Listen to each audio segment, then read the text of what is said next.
Hello everyone, আমি ঈশানাসি dot কন্ট্রার পক্ষ থেকে। আজকে আমরা দেখব কিভাবে ভিএস কোডের সাহায্যে আমরা পিএইচপিতে আমি যে কোনো কিছু প্রিন্ট করে দেখাতে পারি।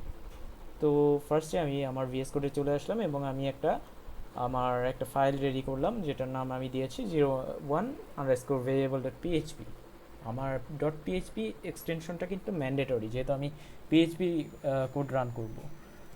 সো এই জিনিসটা মাথায় রাখবেন খুব ইম্পর্টেন্টলি। অ্যান্ড দেন আমি এই আউটপুটটা যে আমি শো করব, এই জন্য আমার একটা টার্মিনাল লাগবে। এই জন্য আমি কোথায় যাব? আমি আমার ফার্স্টে এখানে যে আমি টার্মিনাল দেখতে পাচ্ছি, এখানে নিউ টার্মিনালে ক্লিক করব। অ্যান্ড নিউ টার্মিনাল ক্লিক করার সঙ্গে দেখব যে আমার কারেন্ট যে ডিরেক্টরিটা, সেটা কিন্তু আমার অটোমেটিক্যালি নিয়ে নিচ্ছে।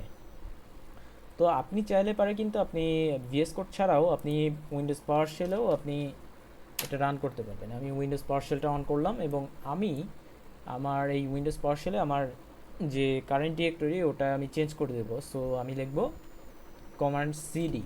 সিডি বলতে চেঞ্জ ডিরেক্টরি বোঝায়। অ্যান্ড আমি যদি আহ,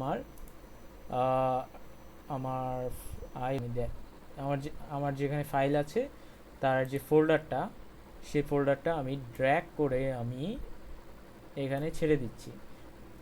আমার ছেড়ে দেওয়ার পরে আমার ডিরেক্টরিটা কিন্তু অটোমেটিক্যালি পেয়ে যাবে। and আমি এন্টার চেপে আমি এই ডিরেক্টরিটা সিলেক্ট করে দিলাম। অ্যান্ড দেন আমি কি করব, দেন আমি আবার ভিএস কোডে ফিরে যাচ্ছি এবং আমার কোড লিখতে হবে এখান থেকে। অ্যান্ড আমি পিএইচপি শুরু করার ক্ষেত্রে আমি লিখবো angle bracket question mark and then PHP, এটা দিয়ে শুরু করতে হবে। অ্যান্ড আমি এন্ড করব কি দিয়ে? এন্ড করব আমার কোয়েশ্চেন মার্ক অ্যাঙ্গেল ব্র্যাকেট, এটা আমার পিএইচপির এন্ডিং হবে। অ্যান্ড দেন আমি ভিতরে কি লিখবো? ভিতরে আমি লিখবো ইকো হ্যালো ওয়ার্ল্ড।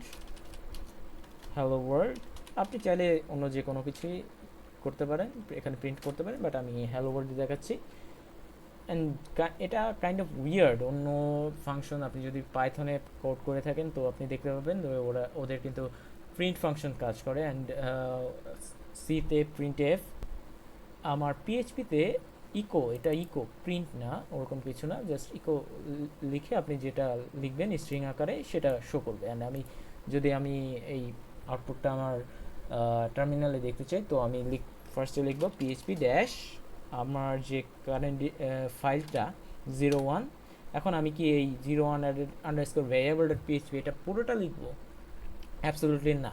সো এই জন্য আমি ট্যাব প্রেস করব। ট্যাব প্রেস করলে আমার কিন্তু অটোমেটিকলি ফাইলটা নিয়ে নেবে। অ্যান্ড দেন আমি এন্টার করব। অ্যান্ড আমি দেখতে পাচ্ছি যে আমার যে আউটপুটটা শো করার কথা, উইচ ইজ হ্যালো ওয়ার্ল্ড, সেটা কিন্তু শো করছে। অ্যান্ড সিমিলারলি আমি যদি আমার পাওয়ার শেলে এটা দেখতে চাই, এই জন্য আমি লিখব পিএইচপি 01 ট্যাব। ট্যাব প্রেস করলে আমার অটোমেটিক্যালি নিয়ে নিচ্ছে। আমি এন্টার প্রেস করে আমি হ্যালো ওয়ার্ল্ড লিখে ফেললাম। সো এই ছিল আমাদের আজকের tutorial. Thank you everyone. And চ্যানেলটাতে সাবস্ক্রাইব করে রাখেন। এরপর থেকে রেগুলারলি আপনারা অ্যারে থেকে শুরু করে আপনার loop, variable, etcetera etcetera, PHP related যত কিছু আছে এবং ওয়ার্ডপ্রেস থিম ডেভেলপমেন্ট রিলেটেড যত কিছু আছে এই প্লেলিস্টটাতে পেয়ে যাবেন। Thank you everyone.